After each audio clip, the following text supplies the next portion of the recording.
Tenemos con nosotros un invitado muy especial.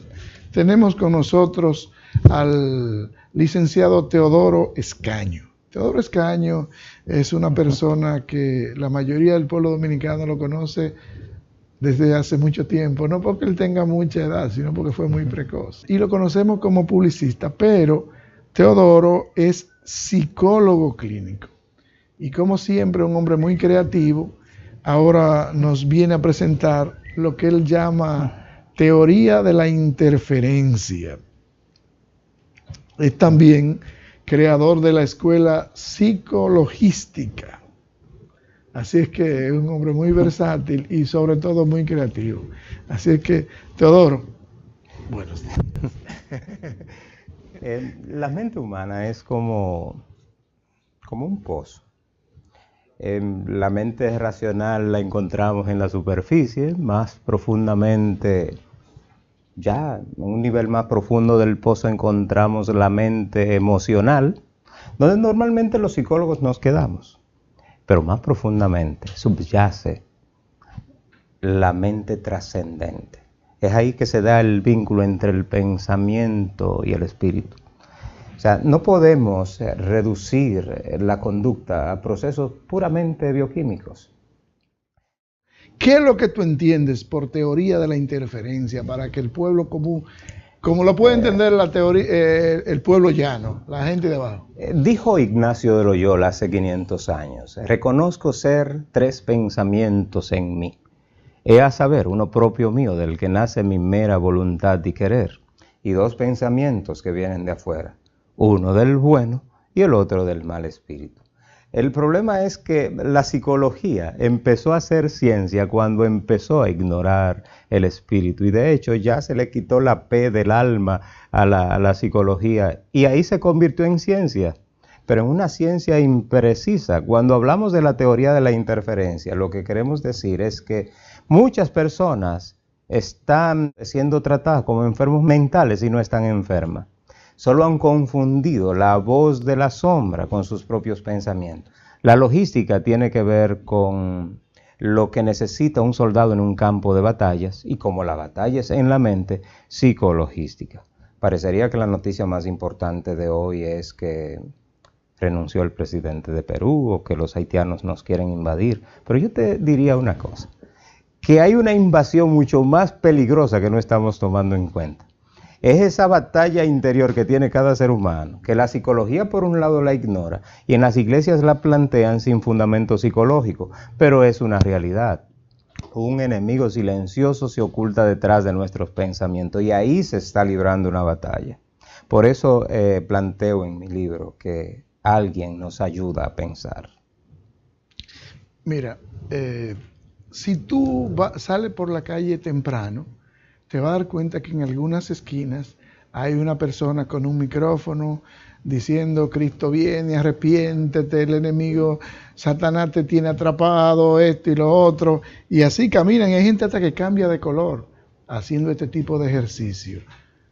¿Cómo tú consideras que están esa gente? ¿Están psicológicamente bien? ¿Están sanos? ¿Solamente están respondiendo a su voz interior? ¿O tienen un trastorno? Yo te diría que quien está psicológicamente sano es quien está respondiendo a su llamado. Y tú no eres quien, ni yo tampoco, para juzgar el llamado que pueda tener alguien.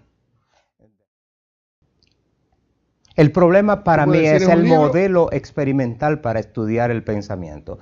Imagínate que detrás de nuestros pensamientos, en el árbol de nuestro inconsciente, salta de rama en rama un mono que intenta robar la llave de nuestros pensamientos. No es posible atraparlo aplicando el método experimental, porque de sentirse observado cambia de tácticas. Y no podemos nosotros valernos del método experimental. Por lo tanto, mi planteamiento es que la psicología es una ciencia imprecisa porque se fundamenta en el modelo experimental sin considerar que un enemigo se oculta detrás de nuestros pensamientos. Y ahí vale más la logística militar que la ciencia experimental. Un modo diferente de enfoque, pero porque tú lo ignores no deja de existir. Sí. Yo te diría que el DSM-4, Manual de Diagnóstico de Enfermedades Mentales de la Psiquiatría, Para explicar muchos trastornos, concluye diciendo, trastorno de la conducta de origen no especificado. En muchos casos, esos orígenes de esas conductas pudieran estar asociadas al hecho de que el individuo empiece a escuchar la voz de la sombra y la confunde con sus pensamientos. Aquí se aplica un nuevo diagnóstico, quizás esquizofrenia asociada a la interferencia, paranoia asociada a la interferencia. Lo que estamos planteando es un modelo que rompe el paradigma que conocemos, especialmente por el hecho en el que la psicología no puede fundamentarse en la ciencia experimental considerando que hay un enemigo detrás de nuestros pensamientos. Y considerar ese vínculo espiritual en la conducta, mejor rebautizar la psicología, por eso le llamo psicologística, porque la psicología se convierte en ciencia cuando empieza a ignorar esta dimensión del espíritu. La teoría de interferencia que tú planteas y la escuela psicologística, ¿qué soluciones le traen al hombre del mundo de hoy que está bombardeado por muchísimas situaciones? ¿Cómo esto va a contribuir a que haya una familia más armoniosa? La psicología, la psiquiatría, admite que primero hay un desorden bioquímico y luego un desorden del pensamiento. Por lo tanto, si yo medico a la persona, corrijo el desorden bioquímico, se corrige el pensamiento. Pero en el modelo psicologístico entendemos que primero puede existir un desorden del pensamiento que a su vez genera patrones neuroeléctricos. Eso quiere decir que un medicamento no me va a cambiar la fuente primaria del desorden de la conducta. Entonces, la psicologística plantea una serie de principios, por ejemplo, el de la autoiluminación de la sombra. Si nosotros consideramos la sombra como una instancia personal a la que no podemos enfrentar porque es espiritual, sencillamente lo que nosotros debemos hacer es que nuestras acciones nos lleven a Dios. ¿Qué plantea el principio de la autoiluminación de la sombra? Bueno, que si yo de repente soy empujado a caer en un hoyo, producto de la manipulación de la sombra detrás de nuestro pensamiento, y tras caer en ese hoyo lo que hago es que me acerco a la luz, que es lo que precisamente quiere evitar, sencillamente queda autoiluminada. Es como decir que las acciones que me empujan al mal me lleven al bien, y con eso nosotros podemos romper el vínculo entre el pensamiento y la sombra detrás de nuestros pensamientos, porque tiene que huir. Entonces nosotros, yo lo que no me gusta es que mezclemos lo que es ciencia con lo que es espíritu en términos de la religión. Porque yo te voy a decir, debe separarse debe haber un punto de separación. Es imposible, ¿entiendes? Es imposible separarlo. Tú no puedes separar la mesa de la pata de la mesa porque se va a caer aunque tú la pretendas ignorar. Yo te diría que si a Dios lo encontráramos detrás de las estrellas, tendríamos que hablar con los astrónomos. Si a Dios lo encontráramos detrás de las paredes en los templos, tendríamos que hablar con los arquitectos. Pero Dios se revela detrás de nuestros propios pensamientos, y si alguna ciencia ha de acercarse a explicar a Dios, no será ni siquiera la teología, sino la psicología. ¿Cómo puede ser que la ciencia que explica el comportamiento humano no lo tome en cuenta? Porque si todos somos hijos de Dios, tenemos igualdad de posibilidades. Ok, pero tú admites que Dios existe, porque tú acabas de decir que si todos somos hijos de Dios. Porque te expresas como si creyera que Dios no existiera. Y ahora me dices, si todos somos hijos de Dios, admite que pudiera ser hijo de Dios.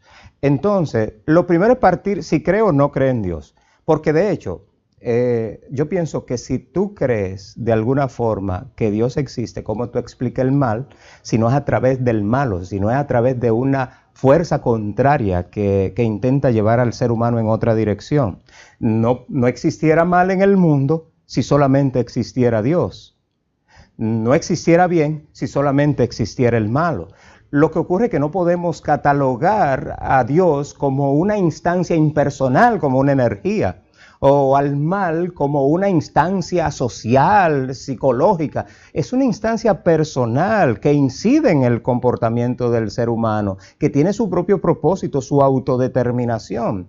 Y yo pienso que hay más pruebas en la humanidad a lo largo de la historia de la existencia de ese mal personal que de la existencia de un mal puramente psicológico.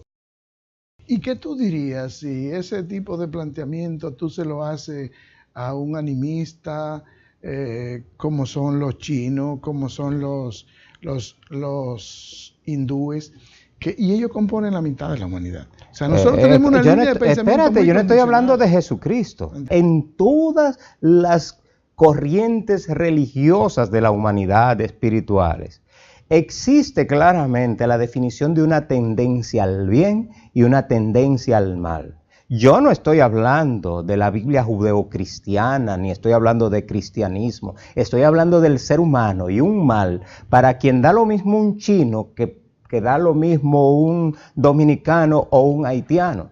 Entonces, para Dios no hay raza, no hay nacionalidad.